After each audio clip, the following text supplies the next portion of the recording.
আসসালামু আলাইকুম এভরিওয়ান, আপনারা সবাই কেমন আছেন? আলহামদুলিল্লাহ, আমিও ভালো আছি আল্লাহর রহমতে। তো এদিকে একটা তেলাপিয়া মাছ নিছি আমি, বড় একটা। তো এদিকে তেলাপিয়া মাছগুলো ভালো করে পরিষ্কার করে ফেলছি, আলু নিছি, এদিকে মশলা নিছি, আর এদিকে তেল ঢেলে দিলাম আমি।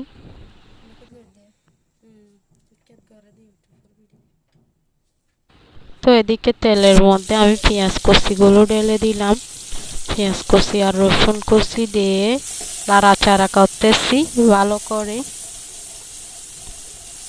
নাড়াচাড়া করার পর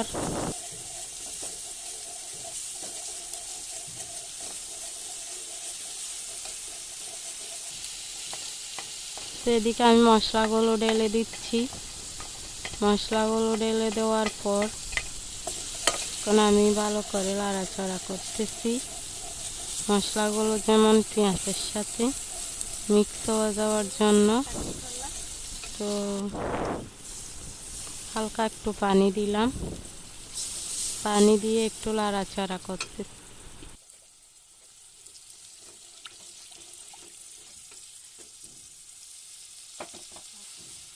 এখন আমি আলুগুলো ঢেলে দিচ্ছি, সিদ্ধ করা আলুগুলো মশলার সাথে। তো ঢেলে দেওয়ার পর একটু নাড়াচাড়া করতেছি।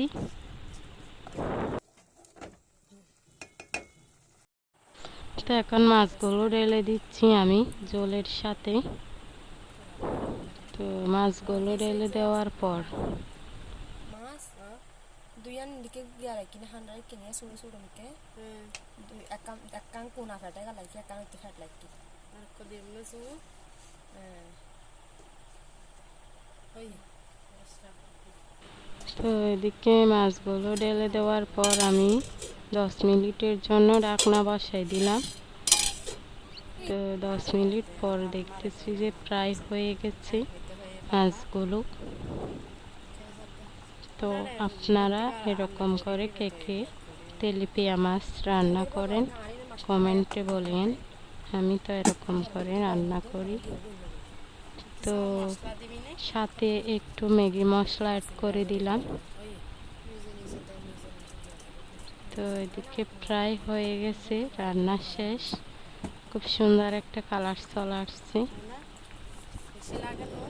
তো এই আর কি।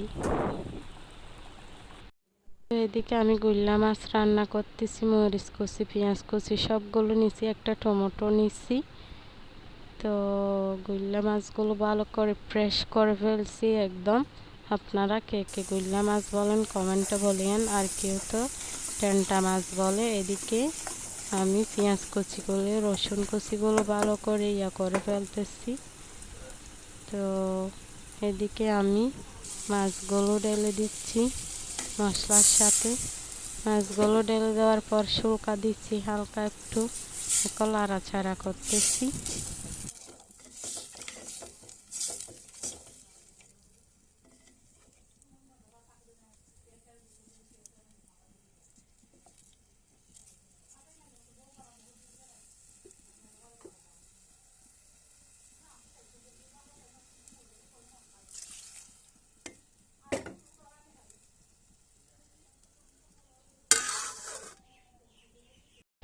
সুন্দর একটা কালার চলে আসছে মাছগুলোর থেকে।